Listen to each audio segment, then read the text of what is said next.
අදත් මම මේ සූදානම් වෙන්නේ තවත් කාර්යක්ෂම ලිපක් පිළිබඳව ඔබට හඳුන්වලා දෙන්න.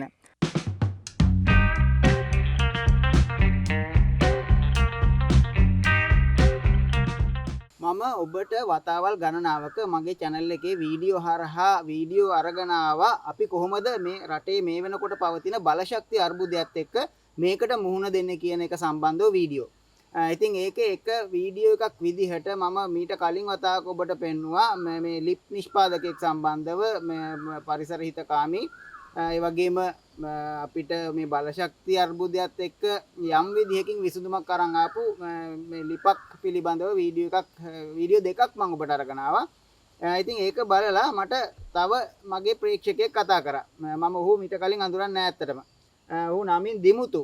ඉතින් දිමුතු මට කතා කරලා කිව්වා මමත් ලිපක් හදනවා. මේක ඔබගේ channel එක ඇතුලේ පෙන්වන්න පුළුවන්ද? මටත් පොඩි අවස්ථාවක් දෙන්න කියලා. ඇත්තටම මම මේ අවස්ථාවේදී ඔය හැම කෙනෙකුටම කියන්න කැමතියි මේ වගේ මේ අපේ රට දැන් අර්බුදකාරී තත්ත්වයකට මුහුණ දීලා තියෙන අවස්ථාවක ඔබ යම් ලිප් විතරක් නෙවෙයි මොනවා හෝ ඔබ යම් නිෂ්පාදකයෙක් නම් ඔබට අවශ්‍ය කරන ප්‍රචාරණ කටයුතු නොමිලේ මගේ channel එක ඇතුලේ ලබා දෙන්න මම සූදානම්. මට කමෙන්ට් කරන්න.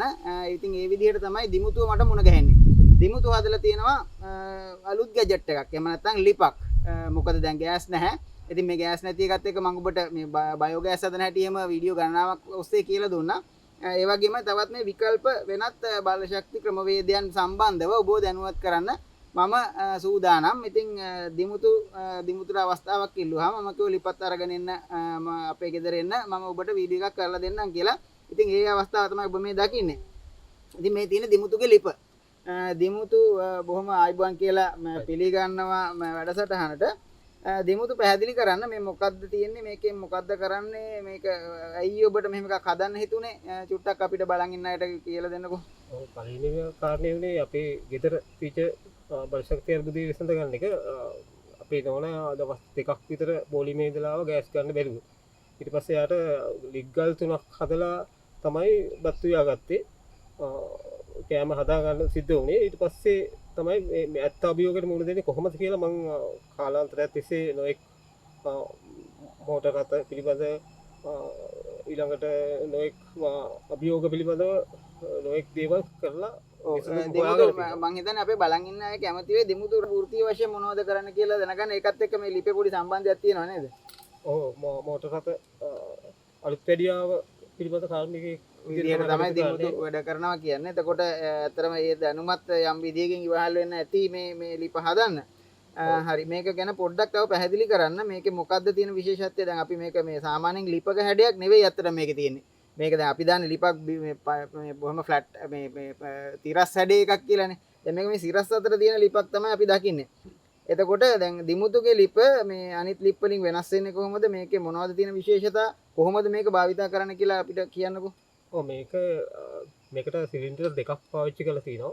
එක සිලින්ඩරයක් ඉන්ධන ගබඩා කරන්න, එහෙම නැත්නම් දර ගබඩා කරන්න.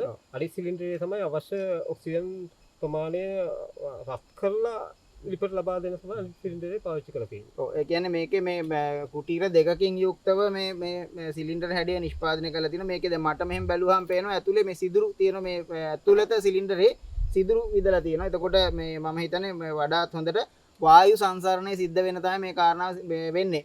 මම දන්න විදිහට දිමුතු මේ ලිප් සම්බන්ධව මම මේ අන්තර්ජාලයේ ගොඩක් හොයන කෙනෙක් හොයනවා. මේකට සාමාන්‍ය කියන්නේ රොකට් ස්ටෝ කියලා. එතකොට මේකේ වෙන්නේ මේ අර මේ සංවහන ධාරා භාවිතයෙන් මේ කියන්නේ මේ රත් වෙන වාතය ඉහළට යනවා. එතකොට දෙපැත්තෙන් ඇදිලා එන වාතය ඒ වාතය නැවත මේ කියන්නේ ඔක්සිජන් සැපයීම මනාව සිද්ධ කරන්න තමයි මේ කටයුත්ත වෙන්නේ. එතකොට මේ යටින් ඇදිලෙන වාතය මේ සිදුරු හරහා මේ දර වලට සැපයනකොට හොඳින් ඇවිලීම සිද්ධ වෙනවා. ඒ වගේම සංවහන ධාරා මගින් මේක නැවත ඉහළ යනවා මේ වාතය. එතකොට වේගවත්ව මේ බොහොම රස්නෙට දැල්ලක් ඉහළට එන එක තමයි වෙන්නේ සහ පූර්ණ දහනයක් සිද්ධ වෙනවා මේකේදී නේද? ඔව් ඒ කියන්නේ දැලි දුම අඩු වෙන්න හේතුව තමයි අර මේ හොඳ ඔක්සිජන් සැපයීමක් සිද්ධ වෙන එක. මේකම තමයි දිමුතු අර මේ ෆෑන් දාලා කරන වැඩේ ෆෑන් එකක් භාවිතා නොකර දිමුතු කරලා තියෙනවා මේක මේ විදිහට. එහෙමද? ඔව් මම හිතනවා මේ දර දහනය සඳහා මේ වැඩියෙන් වාතය සැපෙවොතින් එතකොට දහනය පූර්ණව සිද්ධ වෙනව නෙමෙයි අපරාධේ පිච්චිලා යනවා. දැන් මේ හුස්ම ගන්න වගේ අපි අවශ්‍ය ප්‍රමාණය මේක උරා ගන්න එකයි කරන්නේ. ඔව්. ඒක තමයි දැන් ගොඩක් දෙමුතු මට මේ දැන් අර මේ ගොඩක් අය කිව්වා දැන් ඔය අර පොල්කටු අඟුරු ලිප් ඊට පස්සේ ෆෑන් හයි කරපු ලිප් සම්බන්ධව මේ ගොඩක් සමාජ කතා බහක් ලක් වුණානේ. හැබැයි මේ පොල්කටු දාලා පිරිමහන්න බෑ මේ පොල්කටු අඟුරු ලිප් වලට කියලා ගොඩක් අය කිව්වා. ඒ කියන්නේ අර මේ අනවශ්‍ය විදිහට මේකට සුළං බලය ලබා දුන්නාම මේ අපි දාන දර ඉන්ධන හෝ පොල්කටු අඟුරු හෝ යම් දෙයක් ඉක්මනින් දහණය වෙනවා. එතකොට දැන් දිමුතු මේක පාලනය කරලා තියෙනවා. මේ අවශ්‍ය අවස්ථාවේදී විතරයි මේකට ගන්න. එතකොට දර ටික සෑහෙන කාලයක් පාවිච්චි කරගත හැකි. ඒ වගේම හොඳ දැල්ලක් ගන්නත් පුළුවන්. එහෙමනේ. දැන් මේකට දර දාන්න ඕන අපි සැහැල්ලු දර නම් හොඳටම සැහැල්ලු දර අපි පාවිච්චි කරන කුරුඳු දර පාවිච්චි කරනකොට ගෑම් 500ක් තමයි මම කිල්ල බැලුවේ. මේක පොල්කටු කෑල්ලකුයි එම් බැලුවාම. හැබැයි මේක විනාඩි 40ක් වගේ ප්‍රමාණයක් අපිට අවශ්‍ය දේ කරන්න. ඒ කියන්නේ බතක් වෑංජන 3ක් වගේ බැදුමක් එක්ක කරන්න එක ලිපෙම සෑහෙනවා. ඔව් එතකොට ආයෙත් නැවත වතාවක් ඕන මේකට දර ඉඳන ඇවිලෙද්දී මුළු දවසම උනත් අවුලගෙන තියාගන්න පුළුවන්. ඉන්ධන දෙන තරමට ඒක දර දෙන තරමට දර ඇතුළට දාන්න තියෙන්නේ. පොඩි කෑලි. හරි. එතකොට සාමාන්‍යයෙන් දැන් දිමුතු මම දැන් පොදු ප්‍රශ්නයක් අහන්නම් මේක බලන් ඉන්න ඕනම කෙනෙකුට ඇති වෙන පොදු ප්‍රශ්නේ. මේකට වියදම කීයක් යනවද? මොකද දැන් මේ මම ඉන්න මම හෝ දිමුතු ඉන්න මේ පරිසරය ඇතුලේ නෙවෙයි බොහෝ විට නාගරික අර්ධනාගරික ප්‍රදේශවලදී මේ දර කියන්නේ මිල ඒ කියන්නේ මේ මිල තීරණය වෙනවා මේ දරවලට. එතකොට මේක පාවිච්චි කරද්දී කොච්චර වියදමක් යනවද? දවසකට කොච්චරක් යනවද? මාසෙකට කොච්චරක් යනවද? ඒක තමයි මම හිතන්නේ වැදගත්ම කාරණාව. ඔව් අපිට දැන් ගෙදරක හැම ගෙදරම වගේ ලංකාවේ පොල්කටු තියෙනවමයි. නොමිලේ සපයා ගන්න පුළුවන් පොල්කටුත් එක්ක මේක රුපියල් 20ක දර දැම්ම නම් අපිට ඒ දවස පිළිමහ ගන්න පුළුවන්. ඒ කියන්නේ ඔන්න දැන් දිමුතුගේ ලිප දවසකට රුපියල් 20ක මේ වියදමකින් ගෙදර 3 වෙලම වෙන්න පුළුවන්ද? බෑ. 3 වෙලම යන්න බෑ. පොල්කටු සපයන්න වෙනවා මේකට. පොල්කටු අඩු ගානේ පොල් ගෙඩියක පොල්කටු. ඔව් ඒ කියන්නේ කොහොමද දවසකට පොල් ගෙඩිය ගෙදර පොල්කටු ගෙදර එකතු වෙනවනේ. ඔව් ඒකත් මට කොළඹ මිල ගැන කියන්න බෑ දර මිල ගැන. හැබැයි ගමේදී නම් අපි රුපියල් 100ක දර ගත්තාම දවස් 5කට හොඳටම ප්‍රමාණවත් මේක. හරි. එහෙමනම් මොන වුණත් ඔය කියන කාරණාව ඇතුලේ අපිට ගන්න තියෙන මේ සමරි එක තමයි මේක මේ යම් කාර්යක්ෂමයි. එතකොට අපිට වෙනත් මේ බලශක්ති ප්‍රභවයක් භාවිතා කරනවට වඩා මේ දිමුතු ගෙලිපේ යම් සාධනීය බවක් තියෙනවා කියන කාරණාව තමයි මට ඔයගලන්ට කියන්න තියෙන්නේ. එතකොට දැන් මේක ඊළඟ ප්‍රශ්නේ කාටත් අහුම් වෙන පොදු ප්‍රශ්නේ ඊළඟ ප්‍රශ්නේ මේක කොහොමද ගන්නෙ දැන්? ඒක මගේ නම්බරේට කතා කරවතින් මට පුළුවන්. හරි අපි දිමුතු මේ තිරේ යට සඳහන් කරමු දිමුතුගේ අංකය. මම දිමුතුගේ අංකය සඳහන් කරන්නම්. ඊට අමතරව ඩිස්ක්‍රිප්ෂන් බොක්ස් එකේ පහලත් මම මේ අංකය සඳහන් කරන්නම් දිමුතුව සම්බන්ධ කරගන්න පුළුවන් විදිය. එතකොට දැන් දිමුතුව සම්බන්ධ කරගත්තාම කොහොමද මේක මේ පාරේ දැන් අපි කියමුකෝ මේ දැන් මේක ඕන අපිට කොළඹේ දැන් දිමුතු LPTA උරුඳු ගහ හැතක්ම ප්‍රදේශයේ තමයි දිමුතු ඉන්නේ. එතකොට අපි කියමු කොළඹ කෙනෙකුට මේක ගන්න ඕන. කොහොමද ගන්න? ඔව් දැන් මගේ සහෝදරයෙක් මේ අවුරුද්දට ඇවිල්ලා අරන් ගියා මගේ ලිපත් දැකලා එයා අරන් ගියා ගම්පහය. ඊට පස්සේ ඒ කිට්ටුව ගෙවල් වලට තෝරුණා මේක ගන්න. ඒගොල්ලෝ උඩු ගම්පහ ඉඳලා රුපියල් 650ක් වගේ කුරියර් ගාස්තුවක් ගෙවලා ඒගොල්ලන්ට ගන්න සිද්ධ වුණා. මට වෙනම මිල ගෙවලා ඒක අපි දෙමුතු දැන් මේ යන දුරත් එක්ක ඔය කුරියර් ගාස්තුව වෙනස් වෙනවා. එහෙනම් අපි ඒක මේ වෙලාවේ මේ නිශ්චිත වශයෙන් කියන්නේ නැතුව එමු. මොකද දැන් ඒ ගන්න ප්‍රදේශයත් එක්ක මේ කුරියර් ගාස්තුව වෙනස් වෙනවා. ඒ වගේම ලිපේ මිලත් අපි නොකිය යමු. මොකද දැන්ට මේ තියෙන අමුද්‍රව්‍ය මිලත් එක්ක මේකට නිශ්චිත මිලක් කියන්න බෑ. දිමුතුට කතා කරන වෙලාවට ඔබට පුළුවන් දිමුතුගෙන් මිල අහගන්න.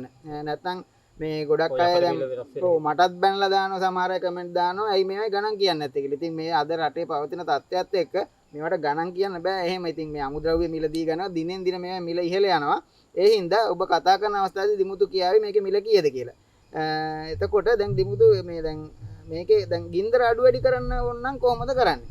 ඔව් දැන් අපිට බැදුමක් වගේ දෙයකදී මේක වේගෙන් ඇවිලෙන වෙලාවක පොඩි කෙලෙට් එකක් හදලා තියෙනවා. මේකෙන් පුළුවන් මේක වැහුවහම මෙහෙම තිබ්බහම මේක උඩින් එතකොට භාජනයට ගින්දර වදින්නේ පොඩ්ඩක් අයින් වෙනවා ගින්දර.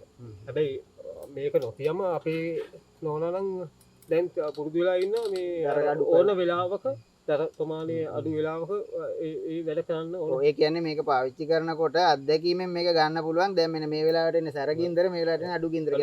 එක වතාවක මේකට දර මේ පිරෙව්වහම පුරවලා මේ ගිනි තිබ්බට පස්සේ මේක ඇවිලෙද්දී ටිකක් දවස් පාවිච්චි කරනකොට අපි දන්නවා මෙන්න මේ මෙලවලු තමයි දැන් උයන්න ඕන, මේ බැදුම තමයි දැන් හදන්න ඕන කියන එක ඔබට යම් තීරණයකට එන්න පුළුවන්. ඒකනේ දිමුතු සරලව කියන්නේ. හරි. ඊළඟට මේකේ අලු ටිකට මොකද වෙන්නේ? මේක අලු ටික මේ යට තියෙන පොඩි භාජනයට වැටෙනවා. දවස ගානේ අපිට අයින් කරන්න සිද්ධ වෙනවා හැබැයි. දවසක සැරයක් ඒකෙන් අලු එකක් තමන්ට ලබා ගන්න පුළුවන්, පොහොර සඳහා ලබා ගන්නත් පුළුවන් අලු ටික එකතු කරගත්තාම මේ විදිහට අයින් කරන්න හදලා තියෙන්නේ අලු ටික. ඔව්. හැබැයි අඟුරු කැටයක්වත් ඉතුරු වෙන්නේ නැහැ ලිප ඇතුලේ. සියල්ලම අලු බවට දහනේ වෙනවා. අලු බවට පත් වෙලා තමයි වැටෙන්නේ. ඔව්. අඟුරු කියන්නේ අර්ධ දහනයක් වෙච්ච කාබන් කොටස්නේ. ඉතින් අඟුරු ඒකට අඟුරු බවට ඉතුරු වෙන්නේ නැහැ කියන්නේ මේක සම්පූර්ණ දහනය වෙනවා කියන එකනේ. හරි. එහෙමනම් අපිට දැන් ඊළඟට කරන්න තියෙන වැඩේ තමයි දැන් ලිපකුත් තියෙන මගේ ඉස්සරහා. මම ඊට කලින් මේක දන්නේ නැහැ, දැකලා නැහැ, දිමුතු හඳුරන්නෙත් නැහැ. ඉතින් මේ දැන් මොනවා කිව්වත් මේක පත්තු කරලා බලන්න එපේ. ඒක තමයි මම හිතන්නේ මේ වැදගත්ම දේ. හැබැයි මේ තියෙන මේ දවල් කාලේ මේ එලි මහනක මේක කරද්දි මේ දැල්ල සමහරට හරියටම පේන එකක් නැහැ. නමුත් අපි ඔබට මේක දැන් පත්තු කරලා පෙන්නන්න. දිමුතු එහෙනම් ඔන්න දිමුතුට අවස්ථාව මමත් මෙතනින් ඉවත් වෙන්නම්. මේක පත්තු කරලා අපේ ප්‍රේක්ෂකයන්ට පත්තු කරලා පෙන්නන්න. කොහොමද දිමුතුගේ ලිප වැඩ කරන්නේ කියලා.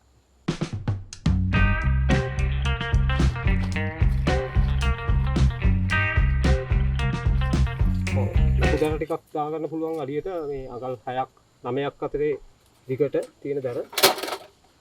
කොහොමද මේක පිරෙන්න දාගන්න එක තමයි හොඳම. ඊට පස්සේ අපිට පුළුවන් තියෙනවා නම් පොල් කටු කෑලි කීපයකුත් දාන්න. පොල් කට්ටක වගේ කෑලි දාන්න පුළුවන් තව ඉතුරු ඉඩ පුරවන්න. ඊට පස්සේ වේගෙන් විලෙන දෙයක් පොඩි කෑලි ටිකක් මේකට දාගන්න වෙනවා. මොකද ඉක්මනින් දර අවුල ගන්න නම් පොඩි කෑලි ටිකක් අපිට ඕන වෙනවා. ඔය දර පල්ලා ඉතුරු වෙන තැන් වල අපිට කෑලි එහෙම නැත්නම් දර කෑල්ලක්ම කෑලි වලට කරලා දාගන්නත් පුළුවන්.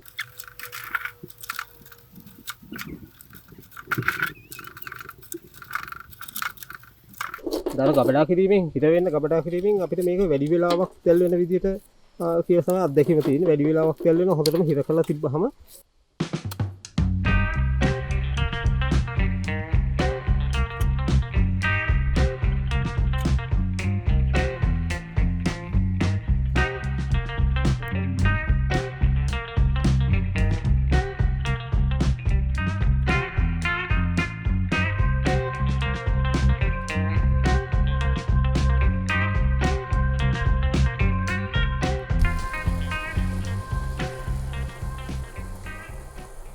ඉතින් ඔන්න ඔහමයි දිමුතු එයාගේ කාර්යක්ෂම දරලිප පිළිබඳව අපිව දැනුවත් කරේ අපිට පෙන්නුවේ. ඉතින් ඔබ වීඩියෝ එක බලලා තීරණය කරන්න මේක ඔබට කොයිතරම් දුරකට වැදගත්ද, හොඳයිද, ඔබ මිලදී ගන්නවද නැද්ද කියලා. කොහොම වුණත් දිමුතුව සම්බන්ධ කරගන්න පුළුවන් සියලු විස්තර මම මේ ඩිස්ක්‍රිප්ෂන් බොක්ස් එකේ සඳහන් කරනම්. ඒ වගේමයි තිරේ වරින් වර ඔහුගේ අංකය මම ඩිස්ප්ලේ කරා. ඒක හරහා ඔබට ඔහුව සම්බන්ධ කර ගැනීම හැකියාව තියෙනවා. ඉතින් මගේ channel එකට අලුත් කෙනෙක් නම් මේ වගේ වීඩියෝ දිගට මගේ channel එක හරහා බලා ගන්න පුළුවන්. ඉතින් අලුත් ව්‍යවසායකයෙකුට අතදීමක් විදිහට මේ වීඩියෝ එක share කරන්න අමතක කරන්නත් එපා. මොකද මේ වීඩියෝ share වීම හරහා දිමුතු යාගේ ව්‍යාපාරය කරගනි. ඒ වගේම තව කෙනෙකුට හොඳින් කාර්යක්ෂම දරලිපක් ලබා ගැනීම හැකියාවක් ලැබෙනවා. ඉතින් එහෙමනම් මගේ channel එක subscribe කරලා නැත්නම් channel එක subscribe කරලා දිගට මාත් එක්ක රැඳිලා ඉන්න කියලා ආරාධනා කරන ගමන් තවත් වීඩියෝ එකකින් හම්බ වෙන බලාපොරොත්තුවත් එක්ක අදට මේ වීඩියෝ එක මෙතනින් ඉවරයි. මම ගිහිල්ලා එන්නම්. මම මధుර නානායක්කාර.